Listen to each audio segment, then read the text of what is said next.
Think for a moment about all the departments in the city of San Marcos.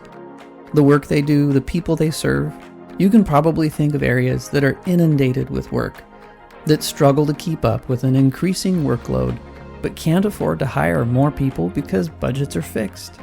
What if those departments had twice as many people? How would that change city operations? What would that feel like for both leadership and employees? While we can't hire twice as many people, research across sectors has shown that increasing employee expertise in productivity software, process improvement, and process automation can increase productivity by as much as 250%. That's the same as more than doubling your workforce. Think about the sweeping effects of that for just a moment. From a leadership perspective, you aren't paying any more for salaries or benefits, but you get the productivity boost. Projects take less time to complete, customers have greater satisfaction with the services and products provided, and a side effect of the increased expertise in employees is increased morale and a deeper understanding of leadership priorities. From an employee perspective, work will be less tedious, more engaging, and more rewarding. Increased productivity means more time for creativity and innovation, and increased expertise means they have the skills to innovate more effectively. Employees will feel more valued, less replaceable, and more capable of excelling in their careers. Let me introduce myself briefly. My name is Neil Harvey, and I've been leading national and regional level learning and development endeavors for over 14 years in federal government, healthcare, and military sectors.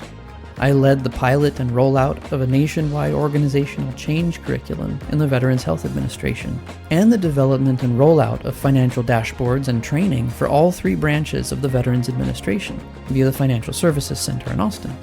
I've led technological innovation at every organization I've worked at, and I've learned the challenges of working with different demographics and how to affect change with kindness, respect, and careful consideration.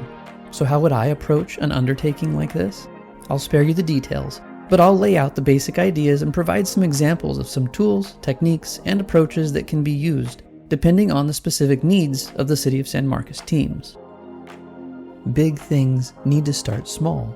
Strategically select a small team that's already excited about the possibilities.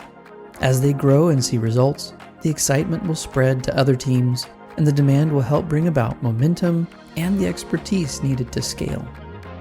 Coaching is key. While I would act as a coach in the beginning, as team after team completes the process, each team creates coaches that can give back to the City of San Marcos staff community, becoming coaches, champions, and mentors.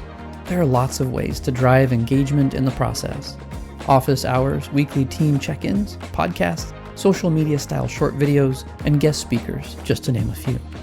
Skill and knowledge gaps are always deeper than we realize at first. There are always existing experts that will skill up quickly.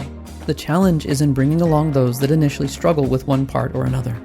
Great teachers recognize those struggles, not as deficiencies in those struggling, but in the material or teaching strategies, and they have the profound patience and creativity to adapt and see those students through to success. Lastly, I want to give you a snapshot of the types of content that would be curated, created, and delivered. Generally, there would be technical training, focusing on software and technical concepts. This would include paths for experts to test out and jump into more advanced courses. And I've also found microlearning to be very effective, so breaking this content up would be very likely. Notice the second area is more generalized. I often find that when learning a new topic, the learning gaps that cause people to struggle involve cognitive frameworks that are missing and that don't get taught in most courses. I've created and curated short courses that help quickly close those gaps, and that often resolve the gaps that struggling learners have before they get into the core material. This additional area is for what I consider the softer skills. Without these skills, it will be impossible to reach that 250% improvement. Project management and systems or process improvement would both be broken down into simpler versions for those less involved in those processes, but they will still need to understand the core concepts. As they grow in their understanding of those areas, however, the entire team will more readily share the values and better adjust their daily work to improve the priorities and metrics being targeted by leadership. There's so much more I could share on the intricacies of a program like this, the research that supports it, and the stories that come from people who've seen their careers grow because of the success that comes from something like this. But what I hope you come away with is a sense of excitement at the thought of the City of San Marcos workforce being empowered by tools like this.